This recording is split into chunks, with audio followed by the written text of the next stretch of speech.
அனைவருக்கும் வணக்கம். முருகப்பெருமானுக்கு அரோகரா. திருமுருகன் திருத்தலங்களில் தொன்மை வாய்ந்த தென்பழனியில் பழனி ஆண்டியாகவும், அவரே சென்னையில் வடபழனி ஆண்டியாகவும் வேண்டுவோருக்கு வேண்டக்கூடிய வரங்களை அளித்து கலியுக வரதராகவும் எழுந்தருளி அருள்பாலித்து வருகிறார் வடபழனி ஆண்டவர் அப்படின்னு சொல்லலாம். இந்த வடபழனி ஆண்டவர் தற்போது கண் திறந்திருக்கிறார் அப்படின்னு சொல்லக்கூடிய ஒரு வீடியோ காட்சி ரொம்பவே வைரலாக போயிட்டுருக்குங்க. அதை பற்றி தான் நம்ம பார்க்க போகிறோம்.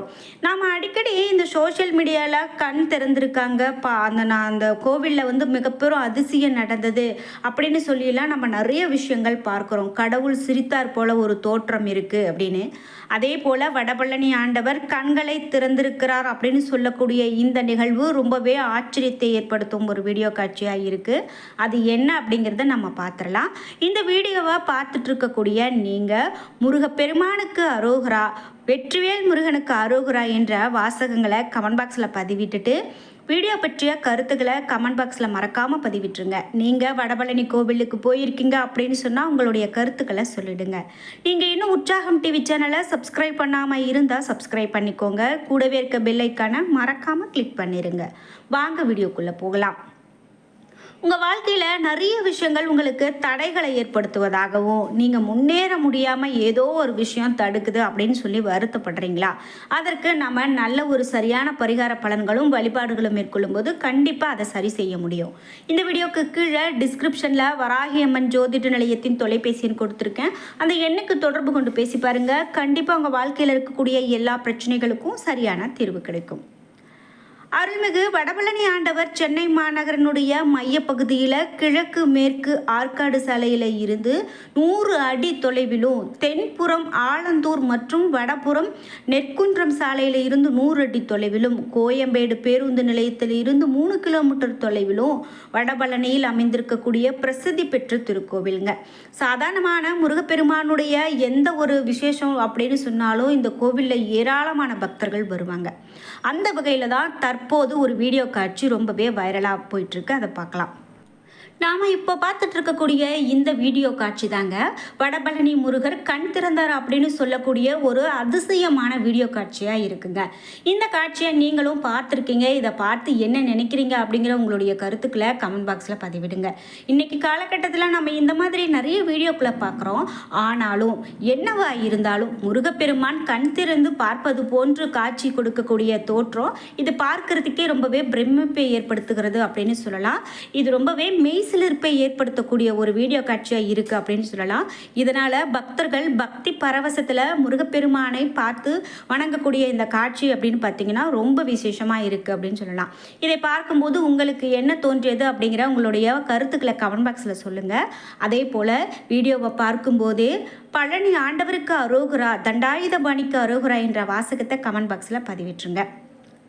சென்னையில் இருக்கக்கூடிய பழமையான கோவில்களில் வடபழனி முருகன் கோவிலும் ஒன்று அப்படின்னு சொல்லலாங்க. இது தமிழ்நாட்டினுடைய முருக பக்தர்களிடையே வெகு பிரசித்தம். 17ஆம் நூற்றாண்டினுடைய இறுதியில் தீவிர முருக பக்தரால் இந்த கோவில் கட்டப்பட்டிருக்குங்க. அதே போல் இந்த கோவில் அப்படின்னு பார்த்தீங்கன்னா ஒரு ஓலை குடிசையில் முருகன் சித்திரத்தை வைத்து பூஜை செய்து வந்திருக்காங்க. தல புராண கதைகளின்படி இங்கு ஒரு நாள் பூஜை செய்து கொண்டிருந்த போது ஒரு பக்தருள் தெய்வ சக்தி பரவுவதை உணர்ந்திருக்காரு. அவருக்கு முருகப்பெருமானுடைய அருளை பெற்றது உணர்ந்ததற்கு பிறகு இந்த கோவில் தோன்ற மூல காரணமாக இருந்தவரா அவர் முருகப்பெருமானுடைய பக்தர் இருந்திருக்காரு. தன்னுடைய நாக்கை அறுத்து திருத்தணி முருகனுக்கு காணிக்கை செலுத்தியவர் அப்படின்னு சொல்றாங்க.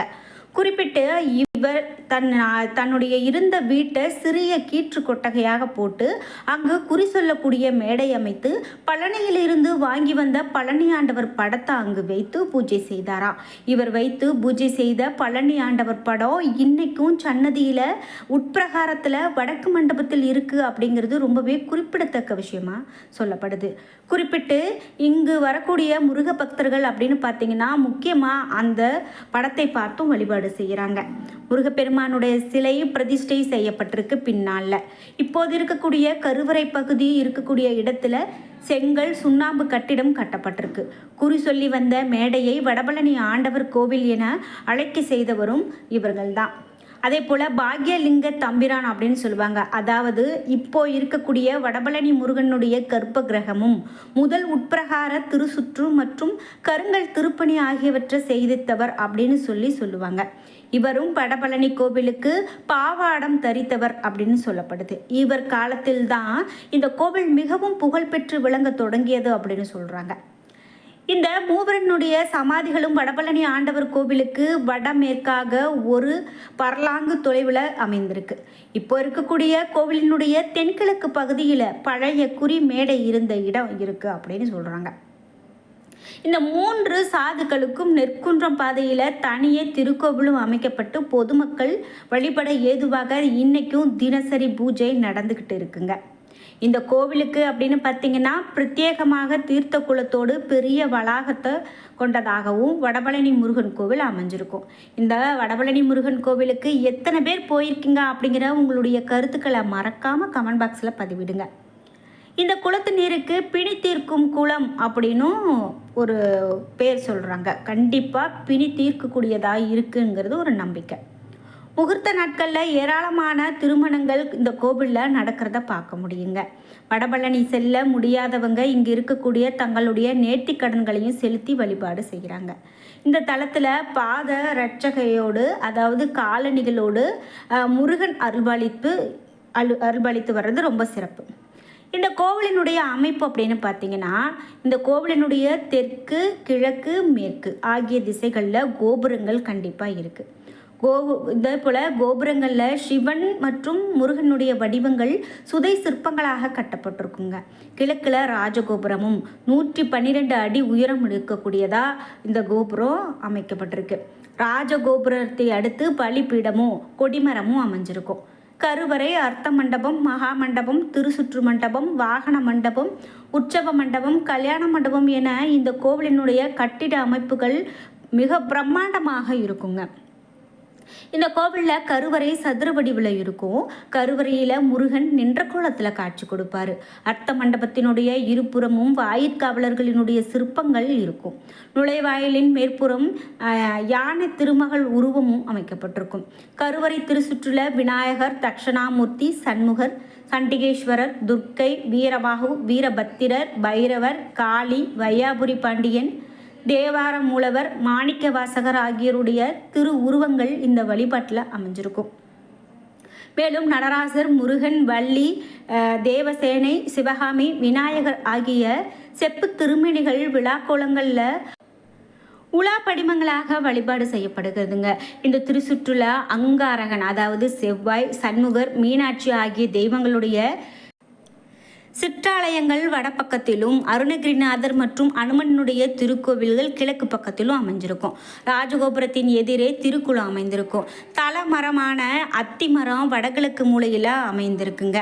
கருவறை விமானத்தின் தாங்குதளம் அப்படின்னு பார்த்தீங்கன்னா 6 அங்கங்களாக உபாயம், ஜகதி, முப்படை, குமுதம், கண்டம், பட்டிகை முதலிய உறுப்புகளை பெற்று விளங்குதுங்க. சுவர் பகுதியில் வேதிகை உறுப்பு காணப்படுது. மேலும் அரை தூண்கள் அழகு செய்யுது. கருவறை விமானத்தின் சுவர் பகுதி கோட்டங்களை பெற்று விளங்குது. அதே போல் இந்த கோட்டங்களில் தென்புறம் தட்சணாமூர்த்தி, விநாயகர், வடப்புறம் துர்க்கை என இறை வடிவங்கள் இடம்பெற்றிருக்கிறத நம்மளால் பார்க்க முடியுங்க. குறிப்பாக வாகன மண்டபத்தில் மயில், பூதம் ஆகிய வாகனங்கள் இடம்பெற்றிருக்கும். திருச்சுற்றில் வடப்புறம் இருக்கக்கூடிய திருமண மண்டபத்தில் மேடை போன்ற அமைப்பு காட்டப்பட்டிருக்கும். மேலும் இங்கே இருக்கக்கூடிய திருமணங்கள் இங்கே நடக்கக்கூடியது விமர்சையாக இருக்குங்க. திருச்சுற்று முழுவதும் முத்தூண்களால் அலங்கரிக்கப்பட்டு மண்டபங்களாக பிரிக்கப்பட்டு கட்டப்பட்டிருக்குங்க. இந்த மகா மண்டபத்தின் முன்புறம் அடியவர்கள் நின்று வணங்கத்தக்க முறையில் அமைக்கப்பட்டிருக்கும். இதெல்லாம் பார்க்கும்போது நமக்கு மிகவும் பிரமிப்பை ஏற்படுத்தும் வகையில் இருக்கும் அப்படின்னு சொல்லலாங்க. இங்கு நாம் பிரார்த்தனை செய்யும் போது வடபழனி ஆண்டவரை வழிபட்டால் குடும்ப ஐஸ்வர்யம் கிடைக்கும், புதிய தொழில் தொடங்க, வியாபாரம் விருத்தி அடைய இந்த தல முருகனை வேண்டிக் கொள்ளலாம். கல்யாண வரம், குழந்தை வரம் ஆகியவற்றுக்கு கிடைப்பதற்காகவும் பக்தர்கள் பெரும் அளவில் இங்கு வந்து வழிபாடு செய்கிறாங்க. மேலும் வேண்டியதெல்லாம் தரக்கூடிய வடபழனி ஆண்டவர் சன்னதியின் முக்கிய நேர்த்திக்கடன் முடி காணிக்கை, வேல் காணிக்கை, ரொக்கம் போன்றவையெல்லாம் உண்டியலில் செலுத்துகிறாங்க. தவிர உண்டியல் காணிக்கை இந்த கோவிலினுடைய மிக முக்கிய வருமானம் அப்படின்னு சொல்லலாம். பால், சந்தனம், பஞ்சாமிர்தம், விபூதி, சந்தனம் ஆகியவற்றால் அபிஷேகங்கள் இங்கு சுவாமிக்கு நேர்த்திக்கடனாக செலுத்தப்படுங்க. இங்கு நாம் பார்க்கும்போது மிக பிரம்மாண்டமான விஷயங்கள் நிறைய இருக்குது. நம்ம அதை சொல்கிறதுக்கு ஒரு நாள் பத்தாது. வீடியோவை இதுவரைக்கும் பார்த்ததுக்கு நன்றி. நீங்கள் இன்னும் நம்ம உற்சாகம் டிவி சேனலை சப்ஸ்கிரைப் பண்ணாமல் இருந்தால் சப்ஸ்கிரைப் பண்ணிக்கோங்க. கூடவே இருக்க பெல் ஐக்கானை மறக்காமல் கிளிக் பண்ணிடுங்க. நன்றி வியூவர்ஸ்.